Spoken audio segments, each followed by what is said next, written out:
Olá, pessoal. Tudo bem? Bom dia, boa tarde, boa noite. Não sei o horário que vocês estão vendo essa videoaula aí. E na aula de hoje, a gente vai abordar, né, o filo dos artrópodes. Então, vocês viram aí na aula passada, a gente falou um pouco de anelídeos, falamos dos moluscos. E essa é a aula de número 12 e a gente vai falar aí dos artrópodes, né? Ainda a gente está naquelas matérias que eram para ter sido vistas, né? Antes da gente entrar de férias, mas não deu tempo. Então aqui a gente vai falar um pouco dos artrópodes, né, do filo artrópoda. Então a gente já pode ver aqui na figura da esquerda lá em cima um louva-a-Deus, né, que pertence aí aos insetos, ao grupo dos insetos. Aqui no meio a gente está vendo uma lacraia, né, também conhecida como centopeia, e um siri azul ali na figura da direita. E aqui na figura da esquerda lá embaixo uma borboleta. Então, os artrópodes, né, constituem aí o maior filo de todo o reino animal, então vai abranger cerca de 75% do total de espécies que existem no mundo. E nos artrópodes, todas as suas extremidades, né, elas são articuladas. Então você vai ter aí as patas, as peças bucais e as antenas, são todos chamados aí, é muito comum de se ver escrito nos livros didáticos essas estruturas como apêndices. Então as patas, né, vai servir aí para locomoção, as peças bucais para capturar os alimentos e as antenas vão ter as funções aí sensoriais, né, de percepção. Então observe nessa figura da direita aí a ampliação, né, da cabeça de uma formiga e nos quadros laterais a gente tem uns esquemas mostrando ali detalhes, né, da antena, da mandíbula e de uma perna, né, não perna, de patas, né. Essa escrita aí, né, não condiz muito com a nomenclatura zoológica, né, chamar de perna. Quem tem perna é ser humano, o animal vai ter patas. Então, observe todas as estruturas aí, né, elas são segmentadas e articuladas. E aí os artrópodes, eles possuem um revestimento externo que é muito resistente no corpo e é chamado de exoesqueleto. Observe aí na figura da direita, né, as cigarras. Então, essa armadura externa, que é o exoesqueleto, é formada basicamente de um carboidrato, que é chamado quitina. E aí, alguns artrópodes, como lagosta, siri, caranguejo, ocorre ainda uma impregnação de sais de cálcio. É o caso desse siri aí, azul, que a gente está vendo aí na figura da esquerda. Lá em cima a gente tem cigarras, né, no processo de muda, ou seja, da troca desse exoesqueleto.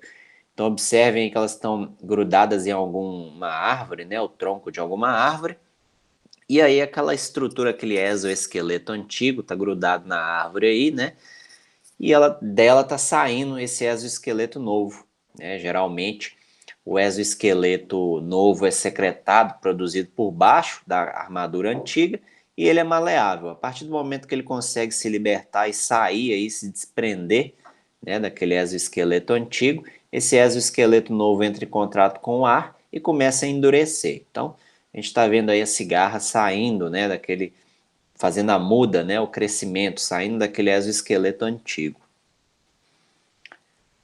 Então, o exoesqueleto vai oferecer sustentação para o corpo, uma proteção contra aí, os choques mecânicos e também evitar a perda excessiva de água, né, no processo de evaporação.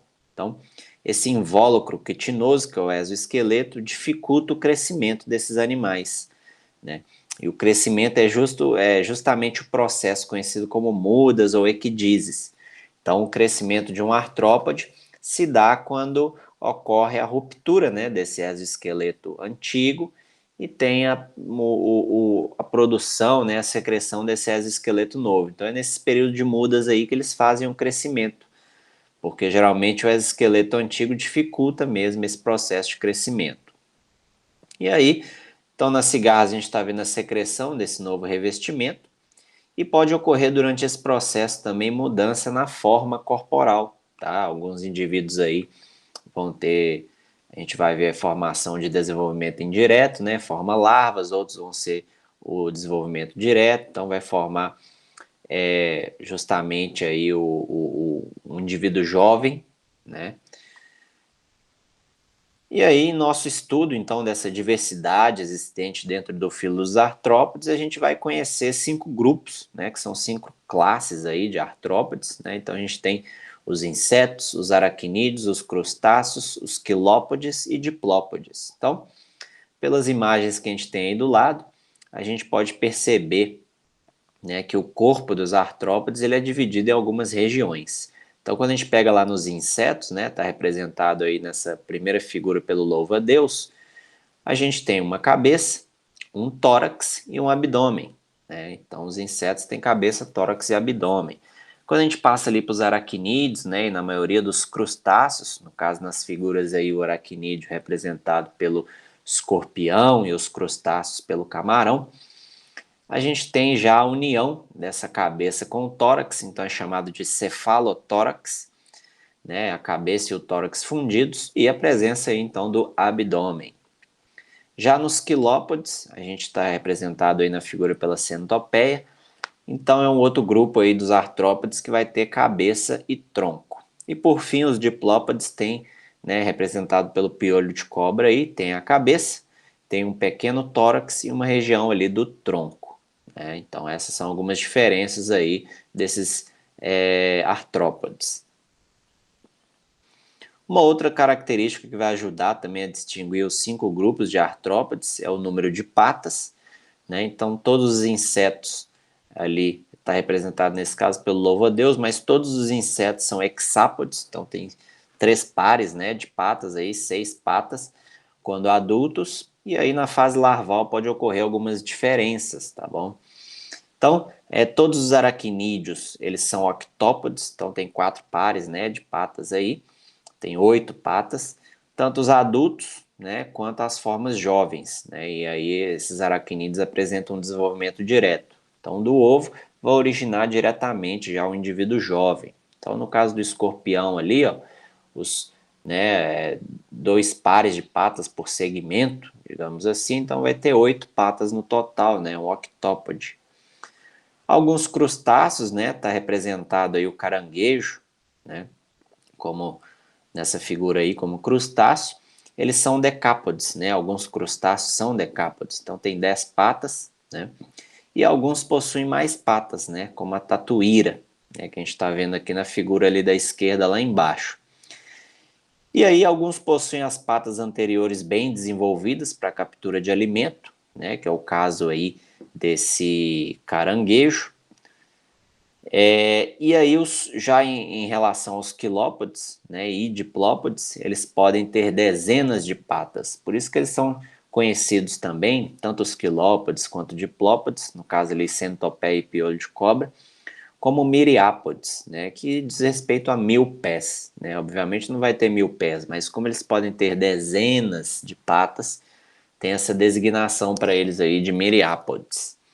Então, os quilópodes, basicamente ali representados pela centopeia, eles vão ter um par de patas por segmento, né? O corpo é todo segmentado, então cada segmento tem um par de patas, né? 2 patas. E já nos diplópodes, eles vão ter 2 pares de patas por segmento, né? Então essa é a diferença de quilópode para diplópode. E nesse caso é representado pelo piolho de cobra. Em relação aí às características morfológicas ainda, né, além das patas, um outro elemento destinado a essa locomoção vão ser as asas, que vai estar existente unicamente na classe aí dos insetos. Então observem aí na figura da direita, a gente tem um mosquito, né, que tem um inseto com 2 asas. Temos as traças do livro, que vai ser um inseto que não tem asas, tá bom? Essa aí é uma das diferenças, né? Dentro da classe dos insetos, você tem indivíduos com asas e sem asas. No caso, traça não tem asa. E por fim, a gente tem ali embaixo uma borboleta, né? Que é um inseto que possui 4 asas. Então, nessa classe dos insetos pode ter 2 asas ou 4, né? Que é o caso do mosquito ou da borboleta, respectivamente. E também existem indivíduos aí que não vão ter nenhum tipo de asa, como é o caso das traças existentes nos livros. Outra característica que vai ajudar a distinguir esses 5 grupos também de artrópodes é a presença e o número de antenas. Então, por exemplo, nos aracnídeos ali, não possuem antenas, tá bom? A gente está vendo ali o escorpião, né, que é um aracnídeo, não tem antena. Por outro lado ali, insetos e miriápodes, que vão ser os diplópodes e quilópodes, eles vão possuir um par de antenas, né? E representada respectivamente pela abelha e pela lacraia. E os crustáceos possuem sempre dois pares de antenas. Então observem ali a lagosta, né? Está representado nessa figura da direita, lá embaixo tem dois pares ali de antenas. Uma outra característica que vai ajudar a distinguir também os 5 grupos de artrópodes é a presença dos olhos. Então, nos aracnídeos ali, a gente vai ter olhos simples, né, em número geralmente de 8 nas aranhas. Então, observe essa figura da direita ali de cima, uma aranha tem 8 olhos simples, né? Já os miriápodes, tanto os quilópodes quanto diplópodes, eles podem ser cegos ou apresentar também um par, né? De um par a muitos, né? Olhos simples, né? Então, representado aí, por exemplo, pela lacraia. Já os insetos, eles possuem 3 olhos simples e 2 olhos compostos. Observem aí, né? Esse inseto aí tem 2 olhos compostos, que esses olhos maiores, e 3 olhos pequenininhos ali, que são chamados de olhos simples. E os crustáceos, né, vão ter apenas olhos simples ou apenas olhos compostos, né? Nesse caso, a gente está vendo ali esse indivíduo de crustáceo ali, que tem 2 olhos ali, grandões ali, né? Chama até de olho pedunculado, tá?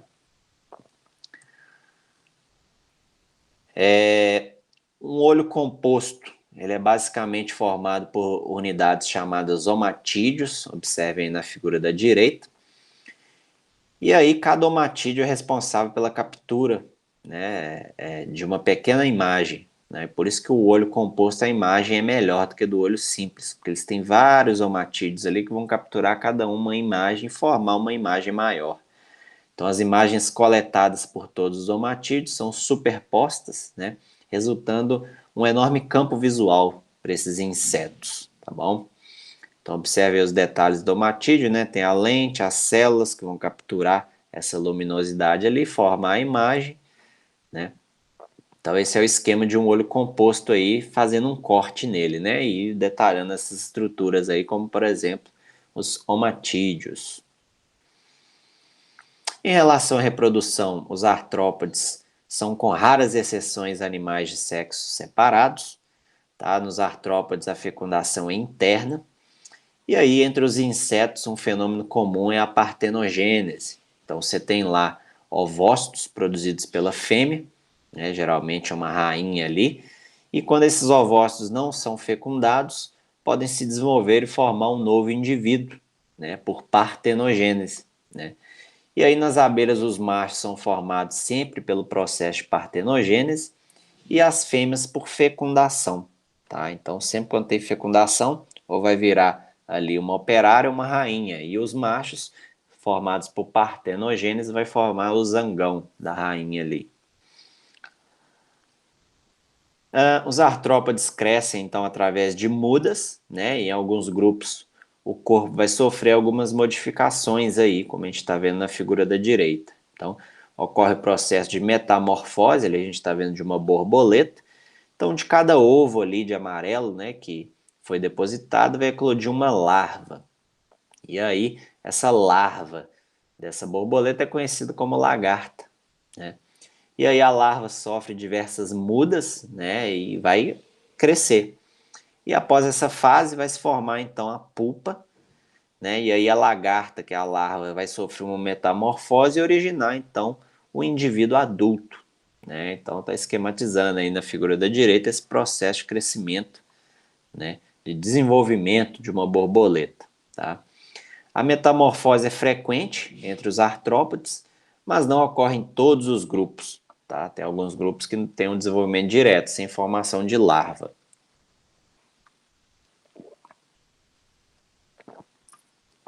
Então, quando ocorre a metamorfose, dizemos que o animal apresenta um desenvolvimento indireto, e quando não ocorre metamorfose, né, a presença de larva, a gente tem um desenvolvimento direto.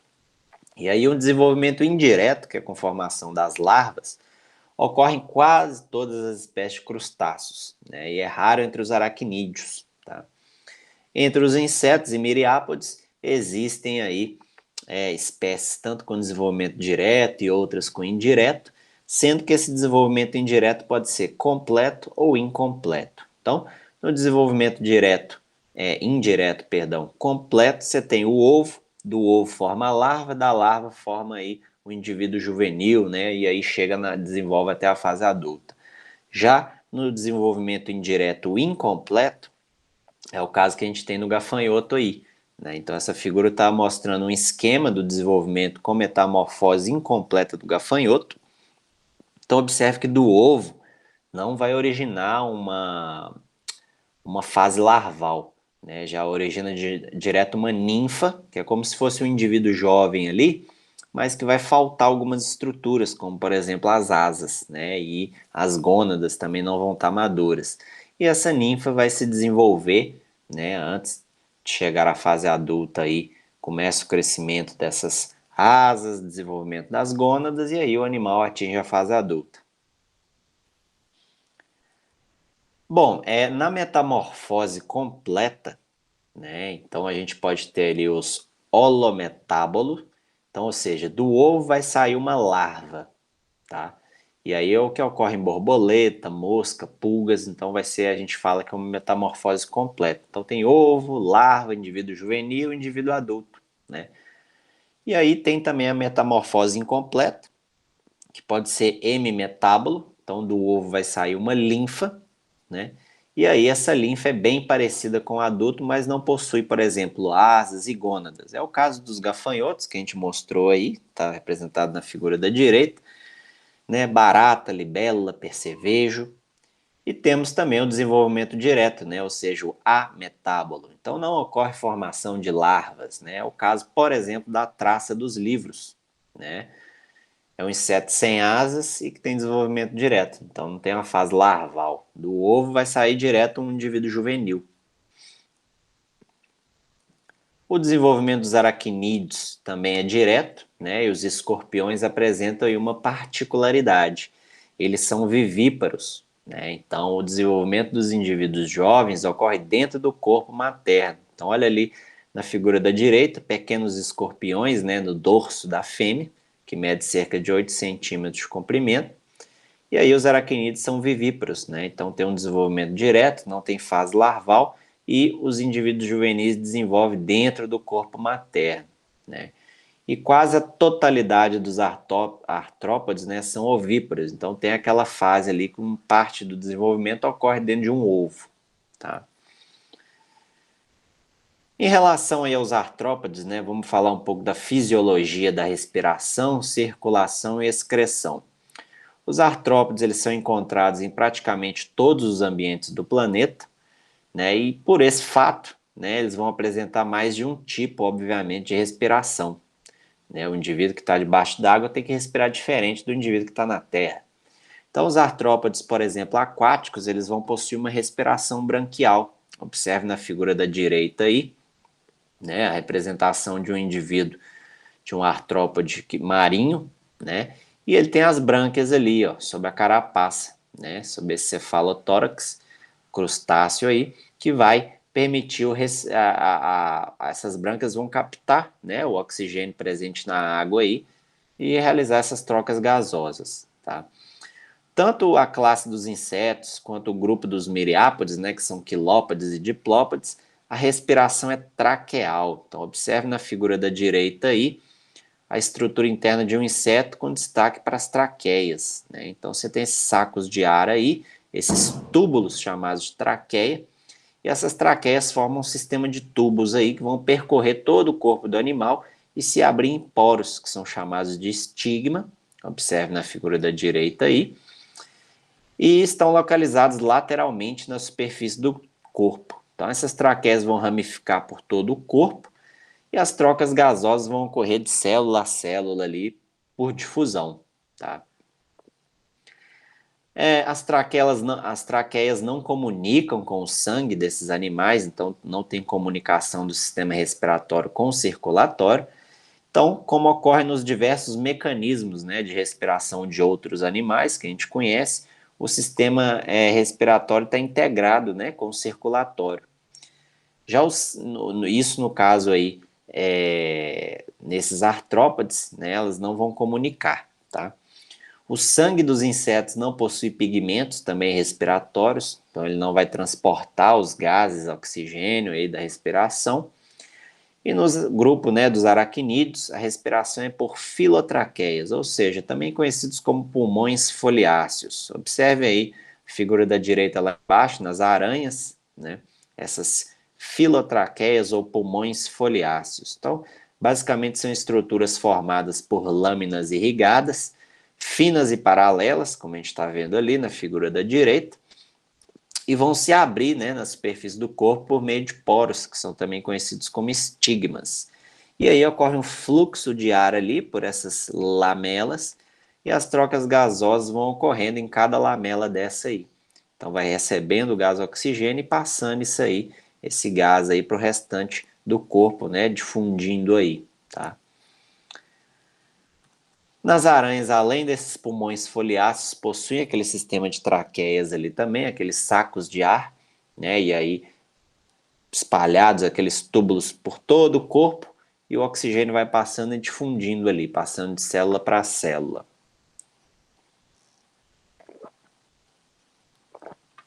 Nos artrópodes, o sangue não está sempre no interior de vasos, tá? A circulação é do tipo aberta ou lacunar. Então, a gente já viu isso, né, no grupo lá dos moluscos, com exceção lá da lula, que é fechado, mas a gente viu lá também, em alguns casos, esse sistema, né, essa circulação aberta e lacunar.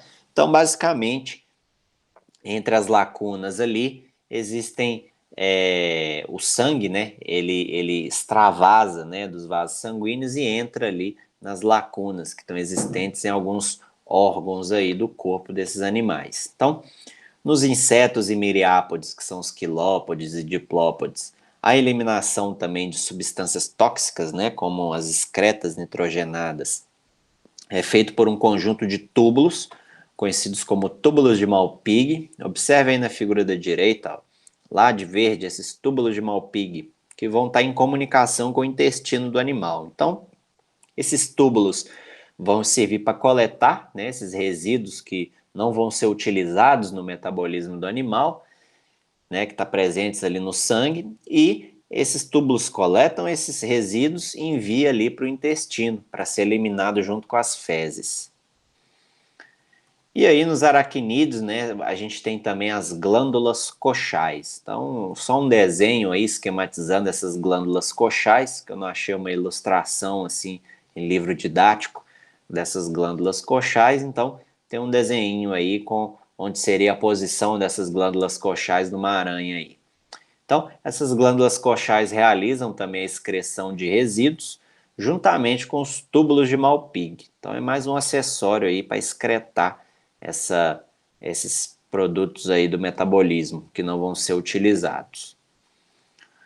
Crustáceos não apresentam esses túbulos de Malpighi, e sim pares de glândulas antenais, também conhecidas como glândulas verdes, né? Então observe na figura da direita aí, nesses crustáceos, essa glândula verde que vai ser responsável pela excreção dessas substâncias tóxicas. E assim como outros filos, né, de invertebrados, os artrópodes eles vão apresentar um sistema nervoso ali ventral, tá? E ocorre a formação de gânglios cerebrais, né? Então vai ter um acúmulo de neurônio aí, mais desenvolvidos na região anterior, né? Próximo ali à região da cabeça desses animais. Então observe aí o esquema, né? A estrutura interna de um lagostim fêmea, que é um crustáceo, e aí a gente vai ter esses gânglios cerebrais aí de amarelo sendo representados ali em maior concentração nessa região do cefalotórax. Bom, vamos falar um pouco dos grupos, né? Dentro dos grupos dos artrópodes ali, do filo artrópoda, indo para a classe dos insetos, a gente vai falar de alguns grupos, né? Algumas ordens existentes dentro dessa classe dos insetos. Então, os insetos eles constituem a classe com maior número de espécies, tanto entre o filo dos artrópodes quanto no reino animal. E o grande sucesso evolutivo dos insetos deve-se, né, ao esqueleto quitinoso ali, que é essa armadura externa que eles têm e a capacidade que eles vão ter aí de voar, né? Então isso permite que se espalhe aí pelo mundo esses animais. Então isso permitiu tanto a conquista, né, dos mais diversos habitats, ambientes aí e nichos ecológicos também, que são a função desses animais no meio ambiente.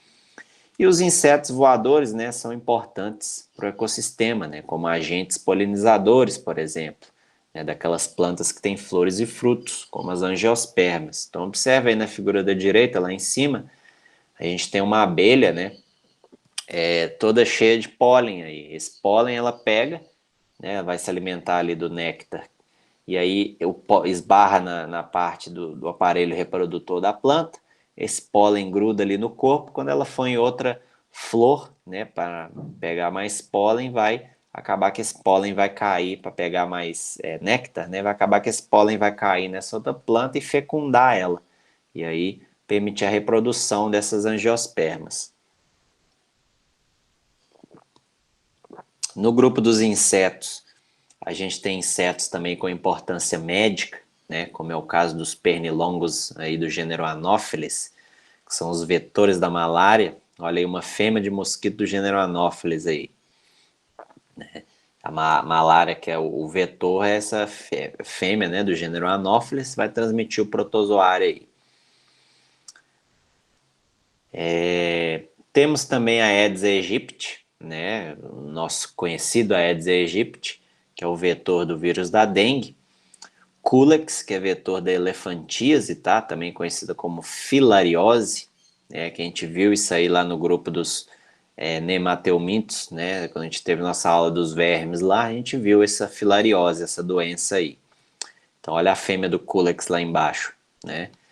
Conhecida popularmente como Pernilongo muriçoca. Percevejo, né? Nosso barbeiro aí, conhecido como barbeiro, que vai transmitir o protozoário causador da doença de Chagas.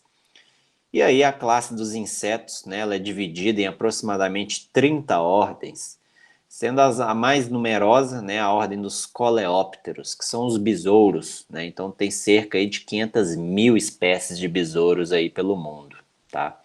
Aqui a gente tem o inseto barbeiro, Triatomas infestans, que pode transmitir a doença de Chagas, tá bom?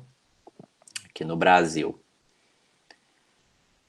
Os coleópteros, né, que são esses barbeiros, possuem asas anteriores resistentes, grossas, chamadas de élitros. Olhem aí na figura de baixo aí. E protegem, essas asas protegem um par de asas posteriores, que é aquelas asas mais delicadas que vão servir para voar. Então, observe nesse besouro aí, né, que tem essas asas fechadas e as asas abertas, né?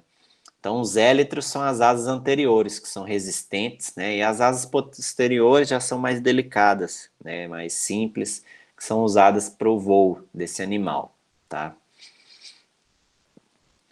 Temos aí uma segunda ordem em número de espécies, né? A dos lepidópteros. Lep significa escamas, pteroasas, que vão ser representados lepidópteros pelas borboletas e mariposas. Então, olha aí borboleta e mariposa nessas figuras aí. Então, tem aproximadamente 140 mil espécies, tá? Essa ordem. Continuando aí, número decrescente de espécies, a ordem seguinte é a dos himenópteros, ou seja, himen diz respeito à membrana ali, né? Pteros asa, asas membranosas, então. É o caso de formiga, vespas, abelhas, né? Tá tudo representado nessas figuras aí embaixo. Tem cerca de 90 mil espécies, né, dessa ordem dos himenópteros, e as asas, quando presente nesses himenópteros, são finas, né, como membranas, quase que transparentes. Daí o nome de himenópteros, né?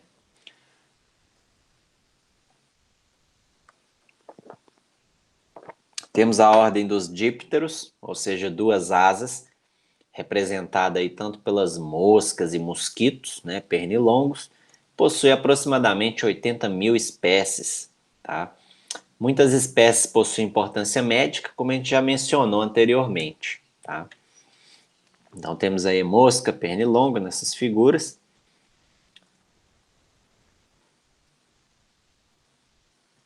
E temos aí os ortópteros, que são asas retas, né? Que é o caso dos gafanhotos, esperanças, grilos, ao grilinho da Mulan ali.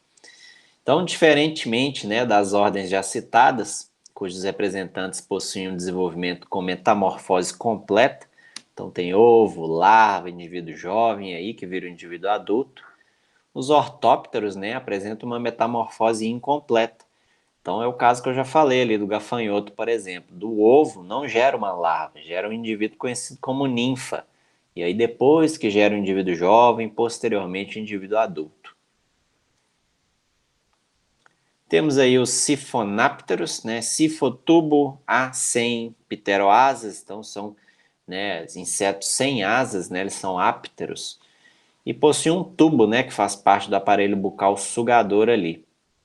Então eles perfuram o corpo de suas presas e deles vão retirar o alimento, que no caso vai ser o sangue, né? Observe a pulga ali na figura da direita, parasita ali de cachorro, de gato, né? Então suas pernas estão adaptadas aos saltos, né? O formato achatado do corpo e esses espinhos aí no seu exoesqueleto vão auxiliar essa pulga a se mover e a fixar também entre os pelos aí dos animais. Então, pulgas, bicho de pé são os representantes desses sifonápteros e apresentam metamorfose completa. O outro grupo são os isópteros, né? Iso não é isso, tá? É iso. Tem um S a mais aí. Iso significa igual, né? Então apresentam dois pares de asas, muito parecidas entre si, né? Representado pelos cupins, né? Então somente a rainha e o rei são alados, ou seja, possuem asas. Então são popularmente conhecidos como aleluias ou siriris, e perdem essas asas, né, após as revoadas, os voos que eles dão aí, que fazem parte, né, das tardes quentes e úmidas, né, aqueles bichinhos que entram, é cupim, que entra aqui na nossa casa, né, que cai no chão, perde a asa e começa a andar.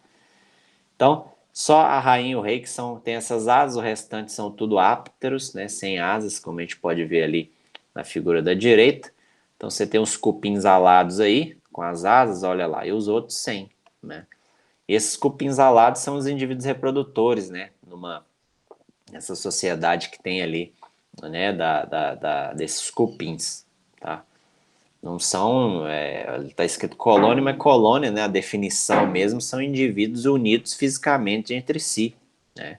Se eles estão livres ali é como a abelha, né? É uma sociedade. Então, esses indivíduos ápteros ali da figura medem cerca de 1 centímetro de comprimento, né? São operários e os soldados ali da colônia estão representados também. E aí temos também os heterópteros, né? Os percevejos, né? Como o barbeiro, apresentam asas diferentes, como a gente já falou, hétero de heterogêneo, né? De diferente, e apresentam metamorfose incompleta. Algumas ordens de insetos têm seus nomes derivados de outras características não relacionadas, então, com a questão das asas.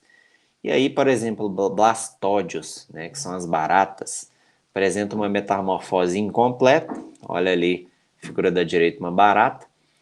Phasmida, que é uma outra ordem, representado pelos bichos-pau, né?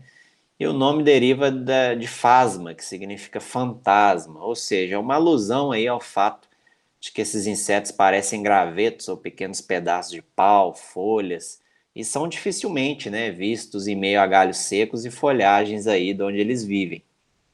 Então, são indivíduos com metamorfose incompleta. Odonatas já são aqueles insetos que têm um aparelho bucal, mastigador, então tem dotados de mandíbulas mesmo ali, com pequenos dentes, né? Odonto vem de dentes, tá? Representado pelas libélulas, né? E são insetos ali predadores e apresentam metamorfose incompleta. Temos aí um outro grupo, tá? Dentro do filoartrópode, que é a classe dos crustáceos.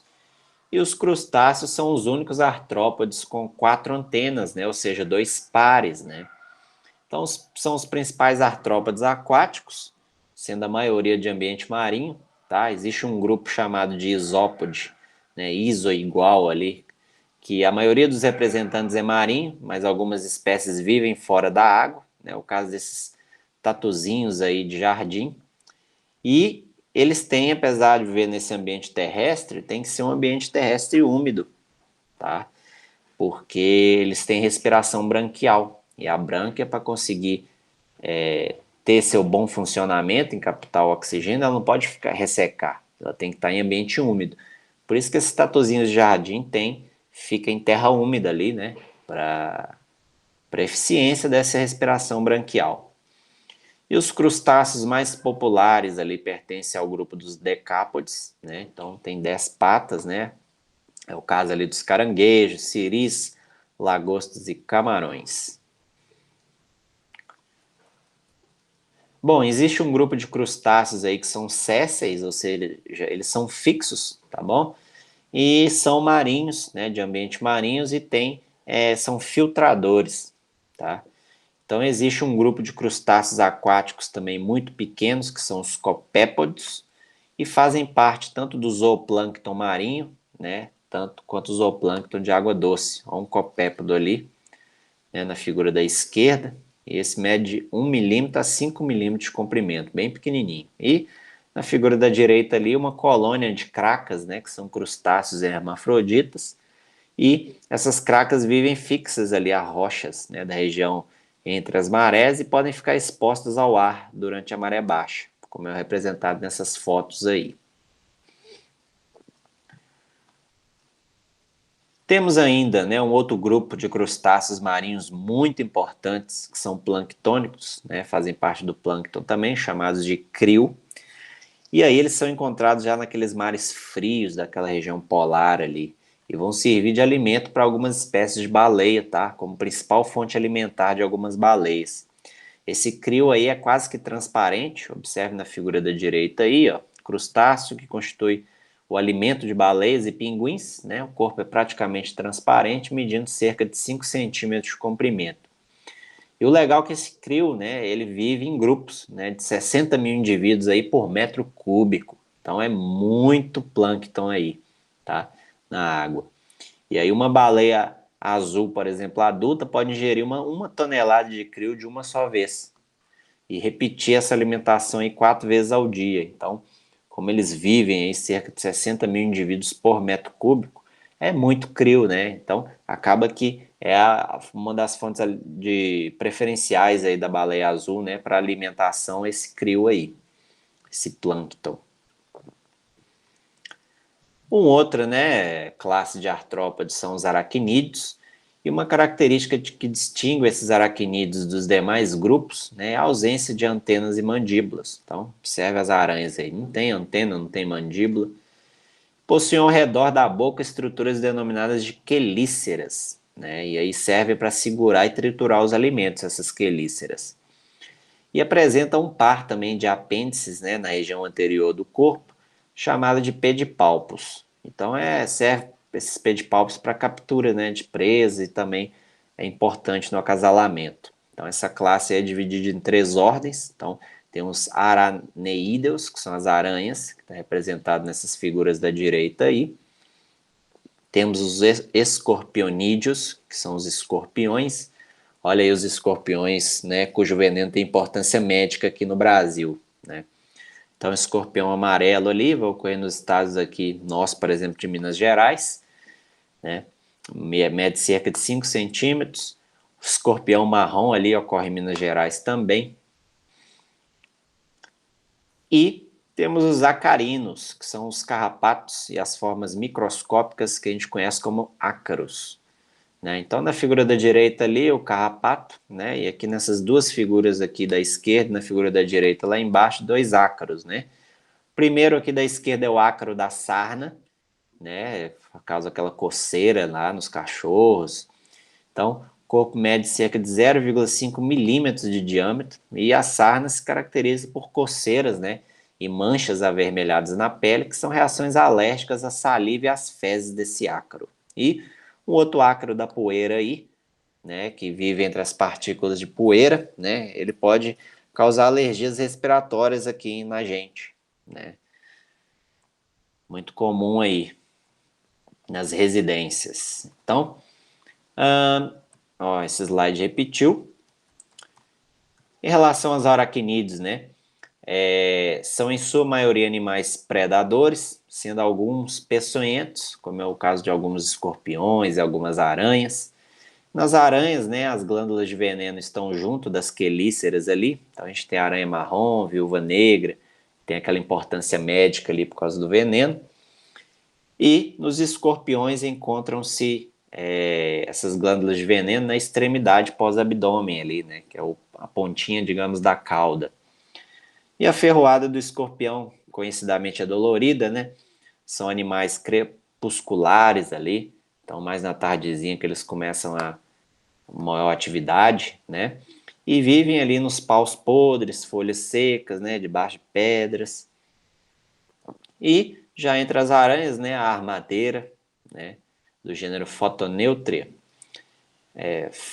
Phoneutria, né, do gênero, que é a armadeira, a aranha marrom, está representada a figura da direita ali, viúva negra, são os indivíduos peçonhentos, né, que tem que ter atenção aí no Brasil, tá bom? E obviamente para se evitar, né, contato com aranhas e escorpiões, o ideal é vedar a soleira de porta, ralo, manter jardins e quintais sempre limpos, né, evitar o lixo. Ter galinha, tá? Porque galinha é muito boa para caçar esses bichos aí, aranha, escorpião. E olha ali uma armadeira ali na posição de ataque, na figura da direita ali embaixo. Em relação, né, aos miriápodes, que vão englobar tanto os quilópodes quanto diplópodes, são indivíduos, né, de numerosas patas. Os quilópodes, como eu falei, têm um par de patas por segmento, diplópodes vão ter dois pares de patas por segmento. E nos quilópodes, né, o primeiro par de patas é modificado, tá? E chamado de forcípulas. Então observe aí, numa lacraia, essa figura da direita ali em cima, essa forcípula, né? O primeiro par é modificado. E aí, nessa forcípula tem uma associação com glândula de veneno ali, e que vai atuar na imobilização, obviamente, da presa quando ela inocula esse veneno, tá? São conhecidos como lacrais ou centopeias, e são animais carnívoros, tá? Predadores aí de vermes, né? Como vermes, não só os vermes, tá? Mas falar aqui vermes como os anelídeos também, tá? Os próprios insetos e pequenos vertebrados também. Então, figura ali numa lacraia ou centopeia, na figura da direita, tá bom?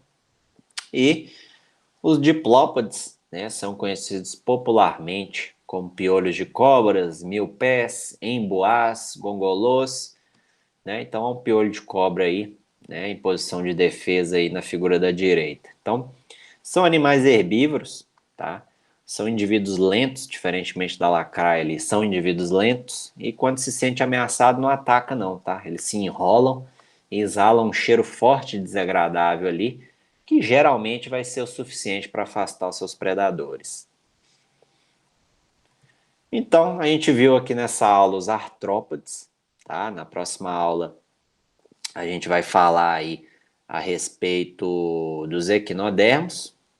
E é isso aí, pessoal. Aguardo vocês para a próxima aula aí.